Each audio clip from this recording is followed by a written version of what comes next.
Hello everyone, कैसे हैं आप लोग। आई होप कि आप लोग बहुत अच्छे होंगे और अपनी पढ़ाई को भी बहुत अच्छे तरीके से कंप्लीट और कवर अप कर रहे होंगे।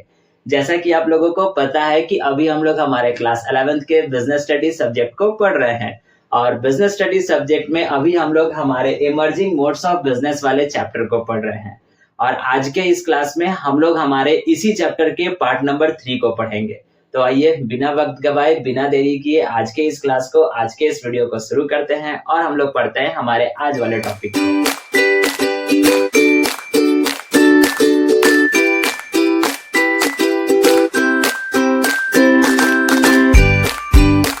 जैसा कि मैंने अभी आपको बताया कि आज के इस क्लास में हम लोग हमारे इमर्जिंग मोड्स ऑफ बिजनेस वाले चैप्टर के पार्ट नंबर 3 को पढ़ेंगे।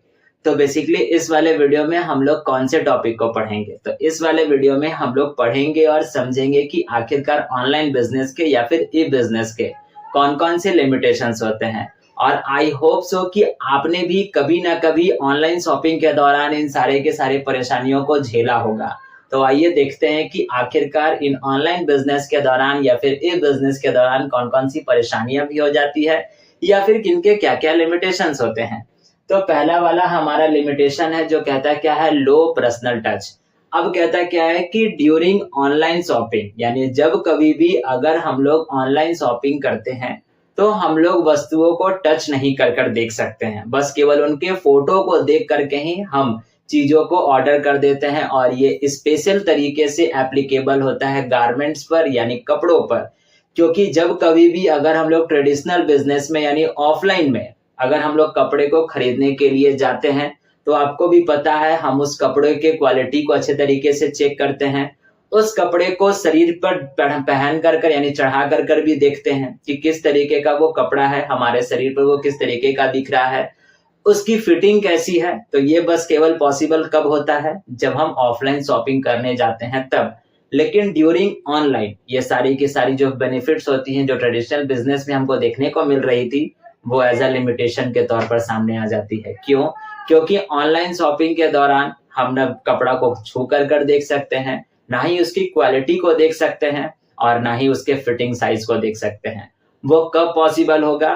जब ऑर्डर प्लेस करने के बाद वो पर्टिकुलर कपड़ा हमारे घर पर डिलीवर हो जाएगा, उसके बाद फिर हम उसको ट्रायल करके चेक करेंगे। अगर फिटिंग सही हुआ, क्वालिटी सही हुआ, वो हमारे शरीर पर जचेगा तो ठीक, नहीं तो फिर हमको उसको रिटर्न करना होगा। तो एक सबसे बड़ा समस्या, सबसे बड़ा परेशानी हमारे पास यही देखने को मिलता है। ठीक। दूसरा वाला लिमिटेशन हमारा कहता है incongruence between order taking, giving and order fulfilment speed. कहता क्या है कि ऑनलाइन शॉपिंग के दौरान ये लोग यानी सामने वाली पार्टी जो होती है वो हमारे ऑर्डर को बहुत जल्दी एक्सेप्ट करती है। हमको कुछ भी नहीं करना होता है, पर्टिकुलर एक ऐप को ओपन करेंगे, चीजों को स्क्रॉल करेंगे, जो भी वस्तु हमको पसंद आया उसको सेलेक्ट करना है, सारे के सारे डिटेल्स इंफॉर्मेशन को हम फुलफिल करेंगे, उनको देंगे और उनके बाद अगर सीओडी मंगवाना है तो ठीक, अगर ऑनलाइन पेमेंट करना है तो पेमेंट भी वो लोग तुरंत एक्सेप्ट कर लेते हैं। लेकिन जब बात आती है फिजिकल डिलीवरी देने की तो वो साफ साफ कहते हैं कि 15 दिन के बाद आपका सामान जाएगा। तो यहाँ पर हो गया क्या कि वो लोग जो है वो तुरंत ऑर्डर एक्सेप्ट किए, पेमेंट भी तुरंत ले लिए, लेकिन जब बात आती है डिलीवरी करने की वस्तु की तो फिजिकल डिलीवरी में ये लोग समय ले लेते हैं। तो ये एक दूसरा डिसएडवांटेज हो गया। और इसमें एक और डिसएडवांटेज ये भी हो गया कि चलिए 15 दिन के बाद वो वस्तु हमारे घर पर आ भी गया, लेकिन आपको भी पता है बहुत बार ऐसा केसेस देखने को मिलता है जहां पर जो भी वस्तु हमारे घर पर पहुंचते हैं उनमें डिफेक्टिव निकल जाता है या कोई पार्ट मिसिंग है, जिसके कारण से हमको उनको रिटर्न या एक्सचेंज करवाना पड़ जाता है। तो हमारा सारा का सारा टाइम जो हो गया वो बर्बाद हो गया। तो ये एक दूसरा सबसे बड़ा डिसएडवांटेज बनकर कर सामने आता है। अगर हम तीसरे डिसएडवांटेज की बात करें तो हमारा कहता है increased risk due to anonymity and non traceability of parties. यहाँ पर कहता है क्या है कि ऑनलाइन शॉपिंग के दौरान या फिर ऑनलाइन बिजनेस के दौरान जो भी पार्टीज होती है वो गुमनाम होती है, हम दोनों में से किसी पार्टी को नहीं पहचान सकते हैं। लेकिन ट्रेडिशनल बिजनेस में ऐसा नहीं था, क्योंकि हम खुद सामने वाले दुकानदार के पास गए तो दुकानदार का मालिक भी हमको पहचाना और हम भी दुकानदार को पहचाने, उसके स्वभाव को, उसके व्यवहार को पहचाने, सब कुछ हम उसको देखें। लेकिन यहाँ पर ऑनलाइन शॉपिंग के दौरान ऐसा कुछ भी नहीं है। ऑनलाइन शॉपिंग के दौरान ना ही हम बेचने वाले को पहचानते हैं और ना ही खरीदने वाले को पहचानते हैं, जिसके कारण से दोनों में से किसी एक को यानी दोनों में से किसी एक के साथ फ्रॉड होने की संभावना हो जाती है। अब कस्टमर भी कई बार फ्रॉड कर जाता है। कैसे? एग्जाम्पल समझते हैं। चलिए, मैंने एक जो है वो परफ्यूम ऑर्डर कर दिया। अब परफ्यूम ऑर्डर भी किया, परफ्यूम मेरे घर पर डिलीवर भी हो गया और उस कंपनी के द्वारा रिटर्न पॉलिसी भी लगाया गया कि अगर आपको ये परफ्यूम पसंद नहीं है तो 7 से 8 दिन के अंदर अंदर आप इसको रिटर्न कर सकते हो। तो मेरे दिमाग में तो चल गया कि भी मेरे पास 8 दिन समय है। हम बेझिझक मजे में 7 दिन तक उस परफ्यूम को यूज किया, इस्तेमाल किया, पूरे टोरा में जहां घूमना था पूरे के पूरे दम शरीर में मार कर घूमे। जब 8वें दिन बारी आई तो मैंने क्या किया, उस परफ्यूम को रिटर्न पे डाल दिया या फिर एक्सचेंज पे डाल दिया। तो इसमें क्या हुआ कि सामने वाली पार्टी यानी जिससे मैंने सामान खरीदा था उसको मेरे बारे में पता नहीं चला, प्लस वो जो परफ्यूम जब सामने वाली पार्टी के पास जाएगा तो वो पता ये चलेगा कि ये तो परफ्यूम का डिब्बा ही खाली है, तो उसके साथ फ्रॉड हो गया और हमारा पैसा तो हमारे पास पहुंच गया। तो इस तरीके से सेलर के साथ जो हो गया वो फ्रॉड हो गया और कभी कभी कस्टमर के साथ भी फ्रॉड हो जाता है। कस्टमर जो हो गया वो पहले ही पेमेंट कर दिए, जिसको हम लोग प्री पेमेंट कहते हैं। वो अगर पेमेंट उनके द्वारा कर दिया गया तो उसके बाद सेलर के पास जैसे ही पैसा गया, सेलर उसके बाद सो गया। सेलर ने उसके प्रोडक्ट को भेजा ही नहीं, डिलीवर कभी किया ही नहीं, तो उसका पेमेंट भी फंस गया। तो इस तरीके के फ्रॉड होने की संभावना जो है वो इन ऑनलाइन बिजनेस में देखने को मिलती है। इसी कारण से यहाँ पर कहता है कि इसमें एक प्रकार का रिस्क होता है और यहाँ पर कहता क्या है कि हम उन दोनों ही पार्टीज को ट्रेस नहीं कर सकते हैं, क्योंकि खरीदने वाला देश के किस कोने पे है ये नहीं पता है और ना ही बेचने वाला देश के किस कोने से बेच यानी बैठ कर अपने वस्तुओं को बेच रहा है ये भी नहीं पता है। तो ना ही खरीदने वाले को हम ट्रेस कर सकते हैं और ना ही बेचने वाले को हम ट्रेस कर सकते हैं।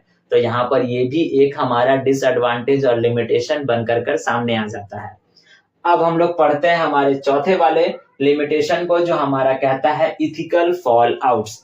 अब आपको भी पता होगा कि जब कभी भी हम लोग ऑनलाइन शॉपिंग करते हैं तो इन ऑनलाइन शॉपिंग या फिर इस ऑनलाइन प्लेटफॉर्म वालों के द्वारा हमारे सारे के सारे डिटेल्स को ले लिए जाते हैं। जैसे ईमेल उनके यानी उन लोगों के द्वारा मांगे जाते हैं, प्लस हमारा मोबाइल नंबर उनके पास होता है, हमारे घर का एड्रेस होता है। अगर हम अपने डेबिट कार्ड या क्रेडिट कार्ड से पेमेंट कर रहे हैं तो उन कार्ड के नंबर्स हमारे पास यानी उनके पास होते हैं। तो क्या गारंटी है कि वो उनका मिसयूज ना करे? ये भी कोई पॉसिबिलिटीज नहीं है। आपको भी बहुत बार पड़ता है कि अगर आप किसी एक पर्टिकुलर ऐड को या फिर आप इंस्टाग्राम स्क्रॉल कर रहे हो, जैसे ही आप इंस्टाग्राम को स्क्रॉल करोगे बीच में आपके पास एडवर्टीजमेंट आता है जूते का। आप गलती से अगर उस जूते को देख लिए, स्वाइप कर लिए, सेम टू सेम वही जूता आपके फ्लिपकार्ट में भी शो करना शुरू कर देगा। तो ऐसा क्यों होता है?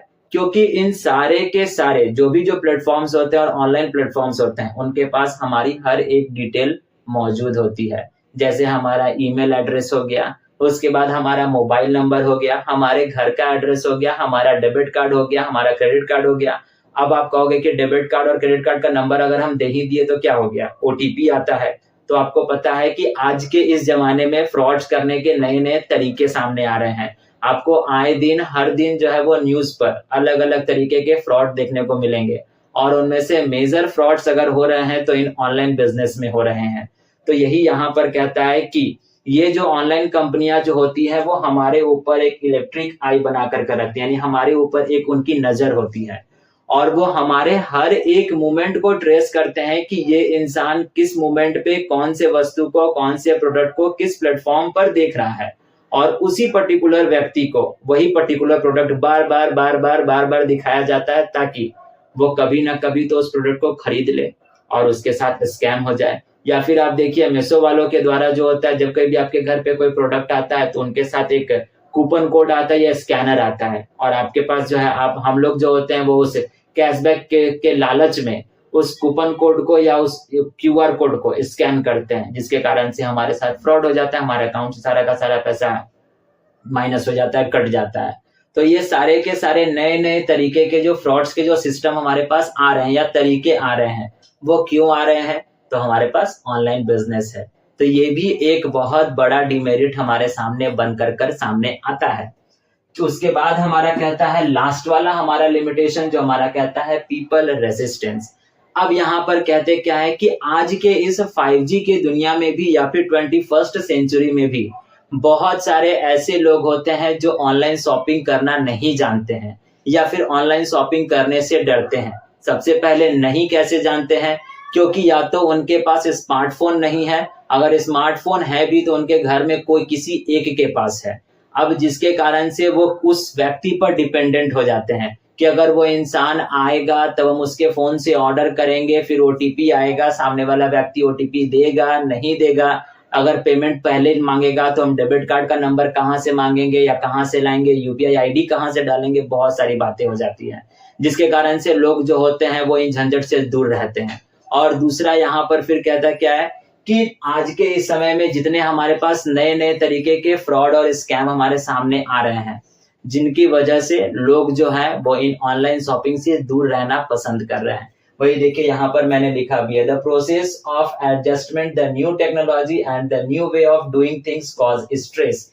यानी ये नई टेक्नोलॉजी है तो जो हमारे लिए बहुत फायदेमंद भी है, लेकिन उसके बावजूद भी लोगों को स्ट्रेस मिलता है। और स्ट्रेस क्यों मिलता है यानी लोगों के पास स्ट्रेस हो जाता है, ऐसा क्यों हो जाता है? क्योंकि पहले तो ये हो गया कि समय लेता है, तो उसके बाद दूसरा हो गया कि समय लेने के दौरान बहुत बार ऐसा होता है कि पेमेंट भी ले लिया, लेकिन हमारा सामान जो है वो हमारे घर तक डिलीवर नहीं हुआ। और भी बहुत सारे फ्रॉड के केसेस हमारे पास देखने को या सुनने को मिल जाते हैं। और जब सुनने को मिल गए तो उस डर की वजह से इंसान जो होता है वो ऑनलाइन शॉपिंग करना बंद कर देता है या फिर दूसरे लोगों को भी बताता है कि मेरे साथ स्कैम हो गया, फ्रॉड हो गया, आप भी ऑनलाइन शॉपिंग मत करो। तो ये चीजें भी हमारे पास हो जाती है और आज भी बहुत सारे ऐसे लोग होते हैं जिनको ऑनलाइन शॉपिंग करना आता ही नहीं है। तो ये भी एक बहुत बड़ा डिसएडवांटेज हमारे सामने देखने को मिलता है ऑनलाइन बिजनेस का या फिर ई बिजनेस का। ठीक है, तो यही हमारे पास सारे के सारे लिमिटेशंस और डिसएडवांटेजेस होते हैं ई बिजनेस के या फिर ई कॉमर्स के या फिर ऑनलाइन बिजनेस के। ठीक, अब आप कहोगे कि जब इतने सारे हमारे पास डिसएडवांटेज है, लिमिटेशंस है, तो इन ई बिजनेस को बंद कर देना चाहिए या फिर ये हमारे पास होने ही नहीं चाहिए। अगर है तो ये हमारे पास क्यों है? तो मैं आपको बताना चाहूंगा, अभी हम लोग जो है वो 21st सेंचुरी में रह रहे हैं और 5G वाला जमाना है और आज के इस युग में हर एक काम हमारा ऑनलाइन बेस्ड है। पढ़ाई भी ऑनलाइन, उसके बाद जो भी हमारा जो ट्रांजेक्शन्स यानी बैंकिंग ट्रांजेक्शन्स जो है वो भी ऑनलाइन है। अधिकांश जो भी चीजें हम यूज कर रहे हैं वो आज के इस डेट पे ऑनलाइन है और आने वाला हमारा जनरेशन भी जो होगा और जमाना भी जो होगा वो पूरा डिपेंडेंट होगा ऑनलाइन पर और एआई पर। तो इसी कारण से ये चीजें, ये लिमिटेशंस हमारे पास देखने को मिलती है ऑनलाइन बिजनेस की। लेकिन इसके अलावा यानी इन लिमिटेशंस के अलावा बहुत सारे बेनिफिट्स भी हमारे पास इन ई बिजनेस और इन ई कॉमर्स के देखने को मिलते हैं। इसी कारण से ये ऑनलाइन बिजनेस और ये ई बिजनेस हमारे लिए बहुत ज्यादा बेनिफिट साबित हो जाता है। ठीक है, तो खैर ये हमारा यानी आज का ये वाला हमारा जो टॉपिक था वो लिमिटेशंस का था, तो हम लोगों ने लिमिटेशंस पर ही बात किया। ठीक, अभी आप क्या कीजिए, वीडियो को पॉज कर लीजिए और इसका स्क्रीनशॉट लेकर कर अपने पास रख लीजिए और मेक श्योर कि आप इसको अपने कॉपी में बहुत अच्छे तरीके से राइट डाउन भी कीजिएगा। ठीक है, तो आज के इस वीडियो के लिए बस इतना ही। अब अगर आप इस वीडियो को यहाँ तक देखे हो और ये सारे के सारे पॉइंट्स आपको अच्छे तरीके से समझ में आ गए हैं, तो आपको पता है करना है क्या, वीडियो को लाइक करके जाइएगा, चैनल पर नए होंगे तो चैनल को सब्सक्राइब भी कर लीजिएगा और अपने फ्रेंड्स के साथ शेयर भी करते जाइएगा और लास्ट जाते जाते एक प्यारा सा कमेंट भी करते जाइएगा। अब हम लोग मिलेंगे इसी चैप्टर के नेक्स्ट वाले पार्ट पे यानी पार्ट नंबर 4 पे। तब तक के लिए आप अपना ख्याल रखिएगा, ध्यान रखिएगा। Thank you and bye bye.